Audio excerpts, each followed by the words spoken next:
এই তাৰমানে মোৰ পৰা ৰেচিপিবোৰ নি নি তাই ইনষ্টাগ্ৰামত দি আছে। বাইদেউ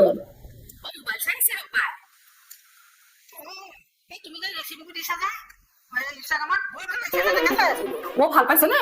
মই সেইটো কাৰণে আহিছিলো। সেইটো কাৰণে আহিছে। এইবাৰ দি আছো ৰেচিপিটো। তেতিয়াহ'লে বাইদেউ আপুনি মাছৰ পেটুৰ ৰেচিপিটো দিয়কচোন। আপুনি বৰ ধুনীয়াকে বনাই নহয়। মাছৰ পেটু ৰেচিপি একদম তোমাৰ এইবাৰ ইনষ্টাগ্ৰাম ফাটি যাব একেবাৰে। মই যিটো দিছো তুমি মাছৰ পেটুখিনি হেৰিয়াৰ নিম তাত মহানিমৰ পাত কেইটামান দি পেলাই ভাজিবা। ভাজি পেলাই তাতে ভজা হোৱা লগে অকণমান নেমু চেপি দিবা। নেমু চেপিটো লাষ্টত অকণমান দৈ দি দিবা। একদম ফাটি যাব তোমাৰ। নিম পাত দৈ তিতা নহ'ব জানো? তিতা নহয় তিতা। তুমি এতিয়াই বনাইছা যোৱা। একদম ফালি যাব ইনষ্টাগ্ৰাম এইবাৰ যোৱা। তেতিয়াহ'লে বাইদেউ মই যাওঁৱেই। আপোনাৰ ৰেচিপি জানো বেয়া হ'ব পাৰে? পাবি মজা এতিয়া মোৰ এনেকুৱা বস্তু নিনি ইনষ্টাগ্ৰামত দিয়া ৰেচিপি নিনি।